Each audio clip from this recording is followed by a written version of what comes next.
Superman! Superman, où es-tu? Que t'arrive-t-il, jeune homme?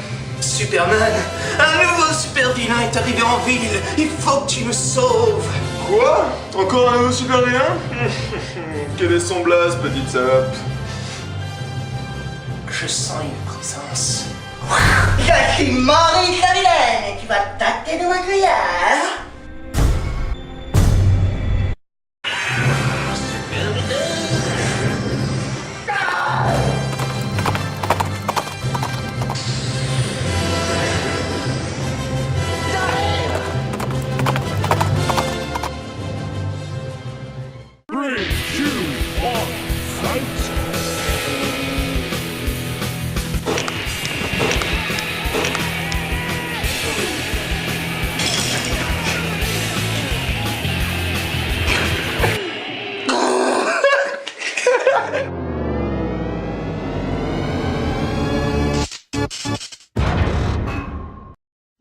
Bonsoir. Bonsoir. Bonjour, bonsoir. Ça fait une semaine que j'ai pensé à l'idée du thème sur Superman. La dernière fois c'était sur les gonzesses. En fait là je sais pas trop regarder mais je regardais. C'est un truc un peu plus édulcoré, vous voyez déjà.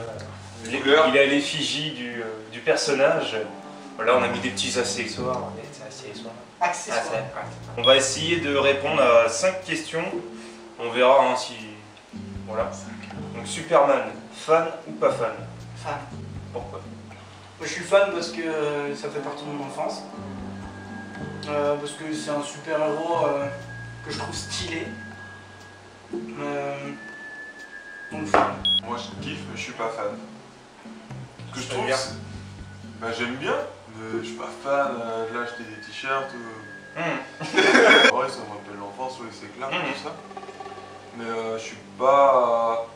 Je surkiffe, c'est pas comme moi, c'est plus Batman quoi. Batman, j'ai des sous Batman partout dans la place. Ouais, non, moi je suis plus... Superman, j'aime bien, mais toujours plus. Le truc c'est moi j'aime bien Superman mais surtout quand il fait partie de la Ligue des Justiciers Ouais, en fait, c'est un peu ça. D'ailleurs pour moi Superman c'est presque un faire-valoir à Batman. D'une certaine manière, alors que c'est le super-homme. Justement moi c'est le fait qu'il soit si super que ça. Moi ça me plaît pas forcément, je suis pas très fan. Mais par contre ouais on a tous une série en commun, c'est Lois et Clark. Non mais ça c'est moi c'est ça qui m'a fait aimer Superman, Lois et Clark parce qu'il y avait Clark dedans. En fait j'aime autant Superman que Clark Kent, c'est fou. D'accord. C'est pour ça en fait que je suis fan de Superman. C'est le côté Clark Kent et le côté Superman. Alors c'est vrai que bon, je pense qu'on va en parler après, mais c'est vrai qu'il y a des trucs chez Superman ou Clark Kent c'est un peu ridicule. Il y a des trucs par exemple que les lunettes qui finalement cachent son identité aux gens. C'est un peu stupide par contre. En comics ça le fait, parce que c'est un monde différent. Mais le fait d'adapter ça au cinéma ou en série, tout de suite c'est moins... Si tu regardes par exemple dans le site Clark, tu vois plus souvent Clark Kent que Superman je trouve dans la série. Je trouve. Que dans les comics, tu vas avoir plus de Superman que de Clark. Ah, c'est pour ça que ça s'appelle Lois et Clark, je pense. Tu connais le point de vue de Tarantino sur Clark Kent? Superman, c'est le super homme, tu vois, il est parfait. Et il se dit, je vais me fondre dans la masse, donc je vais devenir un citoyen lambda. C'est ça que j'aime, moi, le côté. Donc Clark Kent, il est faible, il est lâche. C'est ça Clark Kent. Il voit pas très bien, il a des lunettes. Là, c'est un peu une merde. Sa vision Tarantino, Clark Kent, pour lui, enfin Superman, il voit les hommes comme un peu... Les Clark Kent, que c'est un peu des clowns. Ah d'accord. Ils ont d'abord créé Superman. Ouais.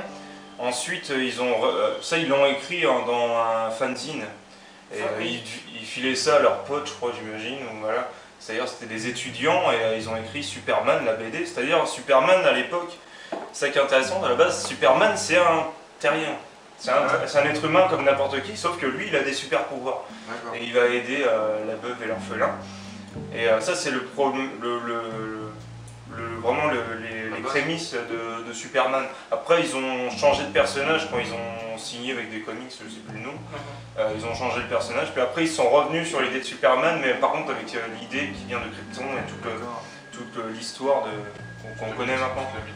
Toute la mythologie de Superman. Fan ou pas fan, finalement, notre point commun c'est que c'est lié à l'enfance. Ah oui, C'est toujours lié à l'enfance. Ça vient de là, donc du coup, c'est soit on a un bon souvenir, et donc du coup, on reste dans ce souvenir-là et dans la même perspective des choses. C'est-à-dire le mec qui est tellement fort et tout, c'est un modèle. soit on grandit et justement le fait qu'il soit si fort que ça, bah, ça rend la chose, c'est pas, ça plaît pas en fait. Il est lisse quoi. C'est le, tu sais, il a pas de, enfin, comme Batman, toi, tu sais pas, c'est un, genre, il va pas buter un mec, tu sais. Ce que j'aime bien chez Superman, c'est le côté, je veux être très humain, je veux être comme les humains finalement. C'est vrai qu'il se manque là. L'intégration. Finalement, il se rend compte que. Ce que j'aime bien, parce que souvent dans les comics ou dans les dessins animés ou des trucs comme ça, à la fin, souvent Superman il se met en colère. Les débats entre copains. Superman, le super-héros des enfants et des adultes. C'est le super-héros des adultes qui l'ont connu enfant. Si c'est un adulte qui l'a pas connu étant enfant, bon ouais, il va pas le kiffer plus que ça. Il va l'aimer bien, peut-être parce que c'est vachement populaire, Superman. Aujourd'hui, des enfants là, aujourd'hui, non, c'est pas leur super-héros. Mais est-ce que c'est forcément que ça? Est-ce que c'est juste parce que c'est un héros d'enfance? Est-ce que ça pourrait pas être autre chose? Moi par exemple, Moi, c'est ça, c'est l'enfance. j'ai les chiffres par exemple, les chiffres du box-office par exemple, rien que pour le dernier Superman Man of Steel, il a rapporté plus ou moins 700 millions de dollars à travers le monde. C'était le 5e plus gros succès de l'année devant Gravity. Superman Returns, plus ou moins 196 millions de dollars aux États-Unis et 6e plus gros succès de l'année aux États-Unis quand même. Donc ça ramène quand même beaucoup de monde et de billets. Est-ce que tout ça, est-ce que c'est seulement parce que c'est un héros d'enfance? Superman c'est populaire, quoi. Populaire, spectaculaire. Tu sais bien qu'avec Superman, tu peux tout Non, parce que c'est populaire. Parce qu'il fait partie de la pop culture. C'est tellement une icône. C'est tellement une icône du. Il est aussi connu que Jésus, le mec. Est-ce qu'il verra pas une profondeur dans le personnage ou il serait pas. Est-ce qu'il voit seulement ses super pouvoirs, le mec qui va castagner fin du film? Est-ce que les gens ils veulent attendre que ça ou est-ce qu'ils regardent aussi pour autre chose? Moi, Man of Steel, ça me plaisait. C'était le côté. C'était un peu plus sombre sur Clark Kent. Il y avait le côté là qui m'intéressait. C'était un peu plus sombre de Clark Kent. Après, je pourrais pas dire pour les gens, quoi. Pour moi. C'est clair que c'est plus sombre que la trilogie chronologie de merde. Ah la vache, avec Christopher Reeve, c'est ça? Ouais. On voit l'image. Superman 2. On est passé à la télé l'autre jour. Superman 2. Alors j'ai revu un peu. C'est sûr, il fait tourner la Terre à l'envers à la fin pour faire remonter le temps. Non, c'est lent ça. Ah bon? Bon, même quand j'étais petit, je trouvais ça con. Mais parce que. Vas-y, Superman! Non, parce que c'est de la merde. Le truc, c'est que les. Non, mais c'est vrai. Les films là, c'est seulement une parodie de Superman. C'est parodique, c'est des films parodiques, c'est-à-dire. T'as l'impression que les producteurs, ils se disent tellement c'est pour les gosses, on va faire un truc on n'assume même pas. C'est-à-dire c'est des films qui assument même pas le super-héros, contrairement à Man of Steel ou Superman Returns, qu'ils soient bons ou mauvais. C'est des films qui assument le héros et son univers. Eux, je trouve, ils chient un peu à la gueule dans trilogie, quadrilogie. Je sais pas si le 4 est vraiment un film officiel. Avec quoi de moyens. Enfin, en tout cas, ça reste quand même un peu la même chose, c'est juste que bon, ça fait un peu l'escalier, ça descend de plus en plus à chaque fois. Ils peuvent pas s'empêcher de mettre de l'humour, mais bien lourd à chaque fois, machin. C'est très naze, les moyens sont pourris alors que un an avant le 1, il y avait la guerre des étoiles qui sortait, Superman qui sort, effets spéciaux de merde quoi, enfin, je sais pas. Il y a vraiment un truc, tu revois les films. Après, je suis peut-être un peu dur parce qu'il y a quand même des scènes avec Lois Lane où ils ont vraiment romancé le truc, donc t'as des jolies scènes, mais enfin, Lex Luthor, c'est une parodie de super vilain, et tout, hein, même ses bras droits, ses machins. Dans Superman Returns, le réalisateur il a voulu reprendre, je crois, un peu l'humour avec Lex Luthor. Du coup, t'as Kevin Spacey qui est toujours un peu en second degré. Donc du coup, les gens qui s'attendaient à voir un vrai film de Superman, bah, ils ont encore vu un truc un peu second degré, plus sophistiqué. Plus sophistiqué que les premiers films. Vraiment, on sent quand même qu'il y a eu une volonté de faire quand même un bon film, même si c'est pas forcément le cas. Mais il y a vraiment c'est un film sophistiqué et tout, avec vraiment une construction des personnages et tout. L'humour est mieux dosé déjà. Man of Steel, c'est encore autre chose. Mais si on devait trouver une profondeur, un propos dans Superman, est-ce que c'est seulement Est-ce qu'il faut seulement le voir comme un mec qui a des super pouvoirs et tout? Non, parce que moi ce que je me dis, en fait, quand tu vois Superman, c'est un petit peu le dieu miséricordieux, tu vois. C'est Dieu quelque part, tu vois, il vient du ciel et tout ça. Il est super fort, il a des pouvoirs, il peut t'écraser, mais non, ce qu'il choisit de faire, c'est d'aider les faibles. Et, tu vois, quelque part, c'est Dieu, c'est un peu rassurant. Je pense que c'est ça qui rassure aussi un peu les gens. C'est putain, c'est une force aussi forte, s'occuper de gens aussi petits que nous, si faibles. C'est peut-être un peu ça, ça rassure. Moi, ce que je vois en Superman et aussi dans les derniers films de super-héros, hein, que ce soit les Avengers, il y a eu la Seconde Guerre mondiale qui est arrivée, donc du coup ils ont intégré l'histoire dans le présent, et ils ont intégré le super-héros justement pour... Ils ont fait coller l'histoire. Voilà, un peu comme Captain America d'ailleurs. Captain America, c'est un peu le même principe d'ailleurs. C'est vraiment, toutes nos peurs, on va les mettre dans une BD ou dans une adaptation, et on va créer un héros qui va être plus fort que tout le monde, donc du coup on va tous le regarder avec des yeux comme ça, là, émerveillés. C'est un peu la réponse, le remède, le truc où tellement beau que ça peut pas exister, mais on a quand même envie d'y croire. C'est vraiment le super-héros qui rassure, justement. Superman, c'est vraiment ça, je pense. Des gens auraient peut-être envie que Superman existe. Finalement, le Superman dans la vraie vie, finalement, c'est l'armée, d'une certaine manière. Dans les comics, je vois dans The Dark Knight Returns de Miller, Superman bosse pour le président américain. C'est pour ça qu'il va affronter Batman à Gotham, parce que Batman devient incontrôlable. Le truc, c'est que les super-héros arrivent toujours au moment où la police soit n'intervient pas, n'a pas le temps, ou ne sait pas comment faire. Eux, c'est la réponse à ça. C'est-à-dire, les forces de l'ordre et l'armée ne sont pas toujours suffisantes. On sait très bien que c'est pas le vrai remède. Ils peuvent pas tout contrôler, tout résoudre. Et donc du coup, il faudrait un élément extérieur où on aurait confiance en lui, on mettrait tous nos espoirs en lui. Donc du coup, c'est là que Superman arrive avec ses super pouvoirs et tout. Même dans les adaptations, je veux dire, il le voit pas comme un dieu, il le voit vraiment comme un modèle, un exemple. Certains trouvent une analogie entre Superman et le surhomme de Nietzsche. Dans Ainsi parlait Zarathustra. Je l'ai pas lu. Ah si, j'ai vu sur Wikipédia. Ah bon, ils en parlent de ça? Wikipédia, de ce que j'ai lu, je vois pas pourquoi on trouve une analogie entre les deux. Parce que quand je me suis un peu renseigné, selon Nietzsche, le surhomme, c'est un homme à la base qui arrive à se dépasser, à mépriser les notions de vertu, de compassion et de bonheur, et surtout et aussi de justice. Enfin, je vois pas pourquoi ça marche pas quoi. Je comprends pas. Chez Nietzsche, le surhomme, c'est un humain en fait qui se débarrasse de ses idoles, de ses idoles, qui passe au-delà de ça. Enfin, quand j'ai vu ça, je pensais que je pourrais intégrer. Après, quand j'ai vu ce que ça donnait, j'étais bon. J'ai pas dû tout piger pourquoi les mecs. C'était des mecs pour rien.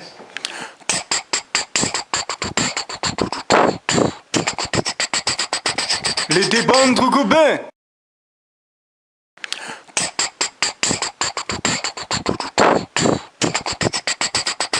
Les débats entre copains. Alors Superman, pourquoi est-il si populaire? D'abord parce que le mec c'est une icône de la pop culture, c'est un nom, tout le monde le connaît, hein, comme Dieu tu disais, donc du coup forcément ça ramène du monde, parce que c'est presque une marque, Superman. Ce que je trouve qui est chiant chez lui, c'est que t'as jamais peur pour lui.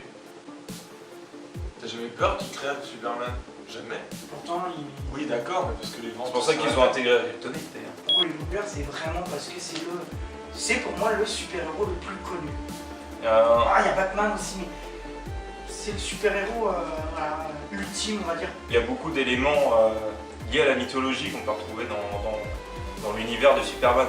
Par exemple, rien que le fait que ses parents l'envoient sur Terre parce qu'ils sont sur le point de mourir pour lui sauver la vie, il l'envoie sur Terre, ça rappelle complètement Moïse, avec la traversée du Nil, la kryptonite, le talon d'Achille, c'est son talon d'Achille d'une certaine manière. Il y a beaucoup de choses comme ça. Les débats entre copains. Superman, un super-héros et rien d'autre. Les gens qui font partie de Metropolis et de l'univers Superman, est-ce que pour eux, Superman c'est seulement un super-héros, c'est seulement un protecteur? Je pense que pour les citoyens de Smallville, Metropolis et tout ça, je pense que Superman c'est aussi un modèle, c'est un exemple d'homme aussi qui a réussi. On pourrait avoir un peu une métaphore aussi, c'est quand même un immigré de l'espace, un immigré qui a réussi en Amérique d'une certaine manière. Si on voit les choses un peu tirées par les cheveux, Superman, sur des gonzesses morts qui lui demandent. C'est à la rescousse dans les comics, il les reprend comme ça. Et après, non, il fait rien justement, il les baisse pas. Lui, c'est un monogame, lui. Lui, il a juste une femme en tête, c'est Lois Lane. Et je pense le fait qu'il attire autant les femmes, déjà, c'est rien que pour les hommes, ils peuvent avoir du respect pour ça. Et aussi le fait qu'ils choisissent d'avoir une seule femme, alors que toutes les meufs de Metropolis sont à ses pieds, et qu'ils choisissent que d'avoir Lois Lane, c'est aussi... je pense que ça fait partie du personnage aussi. C'est un peu une idée de perfection un peu comme ça, comme on disait, la femme idéale, c'est un peu ça, Superman. L'homme idéal, est-ce que c'est pas Superman, tu vois, par exemple? Ouais. Prochaine question. Jingle. Les débats entre copains. Batman versus Superman. Deux aimants qui s'opposent. Déjà, ce qui les oppose, c'est qu'il y en a un qui a tous les pouvoirs possibles et l'autre qui en a aucun. Déjà, Batman est plus froid, plus objectif. Toi, Superman, machin. Tu vois souvent des épisodes de Batman, il a prévu des plans pour neutraliser tout le monde au cas où. Tu vois, au cas où il partirait en couille, il a un plan pour neutraliser Il est plus malin. les faiblesses humaines et les amants. Les amants. Vraiment, le fait d'avoir voulu construire un personnage si parfait, et après, le fait que Bob Kane ait créé le personnage de Batman qui lui va pas du tout dans la même orientation, qui s'inspire aussi de Zorro, il me semble, à la base. Ouais. Donc du coup, qui va être beaucoup plus porté sur... Ça, c'est pas vraiment un super-héros, Batman à la base, c'est plus un détective quoi. Superman, quand il est en civil, c'est une daube. Et Batman, quand il est en civil, c'est le plus puissant du pays quasiment. C'est Bruce Wayne quoi. Ouais. Il a quand même pris un virage sombre Batman que Superman a... Après l'essence même, après finalement ça change pas grand chose, parce que finalement l'essence même de Superman c'est quand même assez... la base même est quand même assez facile, un peu très idyllique et un peu neuneux, on pourrait trouver un peu cucu. Il est presque idiot, Superman. Alors que Batman directement ça impose quelque chose. Ses parents se font tuer devant lui. Il choisit, c'est vraiment le fait qu'il soit vraiment un vrai être humain, je pense, Batman. Frank Miller, il est presque idiot, Superman. Parce qu'il suit aveuglément les ordres du président américain parce qu'il pense que c'est pour le bien du monde entier. Il se rend même pas compte qu'il se fait manipuler en fait. Genre il se prend une bombe atomique dans la gueule, il a 2 doigts de crever. Le président lui dit allez tu vas neutraliser Batman, on n'arrive plus à le contrôler. C'est pas comme toi qu'on arrive à te contrôler. Bam, Batman il défonce Superman, tu vois. C'est vrai qu'il y a ce côté-là, Superman. Il est manipulable, il est... Ouais, c'est vrai. Comme tu dis, le truc c'est vraiment... On voit bien que ça fait passer Superman pour un mec qui est tellement omnubilé par ses principes que ça devient des vrais œillères. Il voit rien d'autre. Initialement, après je vais faire que répéter ce que tu dis, mais c'est vraiment ça quoi. Et contrairement à Batman, lui Batman c'est Batman, Superman, lui il porte sur les épaules tous les citoyens, le gouvernement, tout ça. Batman c'est un homme de l'ombre. Il y a quand même des éléments intéressants, mais quand même chez Superman, mais en définitif, Batman sera toujours plus intéressant que ce super-héros là. La question juste avant, est-ce que c'est pas autre chose? Donc du coup, on parlait du charisme, du fait que ce soit un homme à femme et qu'il choisisse d'être monogame, le fait qu'il soit un immigré de l'espace et qu'il s'en sorte, le fait qu'il choisisse de faire le bien plutôt que le mal. Il y a aussi le fait qu'il ait été adopté, qu'il ait perdu ses parents et qu'il ait réussi à rester dans le droit chemin aussi. Finalement, c'est un bon chrétien en fait quand on regarde. C'est un bon chrétien dans un pays comme les États-Unis finalement. C'est vraiment un bon chrétien, c'est-à-dire il a été bien élevé par des bons chrétiens. Ils l'ont mis dans le droit chemin. C'est tous des agriculteurs, tu vois, c'est vraiment... Oui voilà, c'est très cliché. Voilà, donc le débat sur Superman est terminé. C'était pas si mal, je pense. Bon, comme ça avait l'air un peu à l'arrache, on savait pas trop où aller, mais après il y a le montage qui fait que ça devrait être pas si mal que ça, je pense. Là, j'avais fait une petite installation avec donc Superman 2, gros navet. Hein. Je sais pas si vous avez vu la gueule de Zod dedans. Oh, Zod dedans, c'est trop marrant. On le voit derrière. Je crois pas, non. Non. Oh, mais tout est de la merde dans ce film. Hein. Tout est de la merde. C'est bon pour se marrer, c'est un bon nanar à la limite. Doomsday, voilà, là, ça c'est la classe. Doomsday qui a pété la gueule à Superman. C'est l'homme qui a tué Superman. Ouais, ça va. Oh non, on n'a pas parlé de ça. On n'a pas parlé de ça, oui, parce que ça fait partie du truc. On peut raconter aussi que c'est le comics qui a le plus marché, qui s'est le plus vendu. C'est à une époque où les comics se vendaient plus. Et donc du coup les mecs pour faire du bif se sont dit bah tiens si on tuait Superman. Donc du coup bah, ils l'ont fait. Donc Superman meurt mais aussi Doomsday hein, d'ailleurs. Faut le savoir. Les deux meurent un peu comme le combat dans Matrix entre l'agent Smith et Neo. Donc du coup ils se butent tous les deux et après bon ça dérive un peu parce qu'après il y a plusieurs sous-Superman qui sont créés voilà. Et après ils se disent bon les mecs c'est bien mais là on va encore perdre de l'argent si on fait que des sous-Superman et Superman meurt et s'il est encore mort. Donc du coup ils l'ont ramené, ils ont trouvé une combine je sais plus quoi. Donc Superman, le Superman d'origine, c'est pas terrible non plus. Man of Steel que eux aiment bien. Voilà. Pour mettre les... On avait un peu de bonbons aussi. Bien descendu. Sur la dernière vidéo, c'était cadré avec une bouteille de... le carton de la bouteille d'Absolute Amical. Et le carton de la chicha aussi. Ouais. Et ah bah tiens. Qu'est-ce qui nous représente le plus dans la vie? C'est un petit peu ça. Vous parliez pas de faire une chicha tout à l'heure?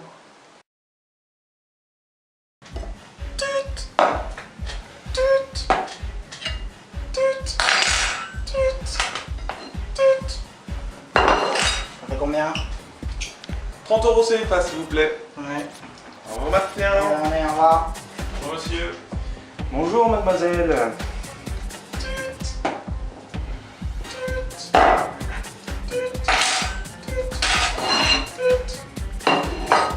50 € s'il vous plaît. Super! Écoute, ça peut pas continuer, on peut plus être ensemble. C'est fini. C'est fini. Super! Oui, parce qu'en fait, je pense. Oui, entrez, installez-vous, merci, je termine. 3 ou 4 putes, c'est pas. Oh, ça, je te rappelle. Comment vous allez? Bien et vous? Bien, vous êtes viré, hein. Merci. Oui, donc je te disais. Non, je déconne. Super! Superman, l'homme qui trouvait tout. Super!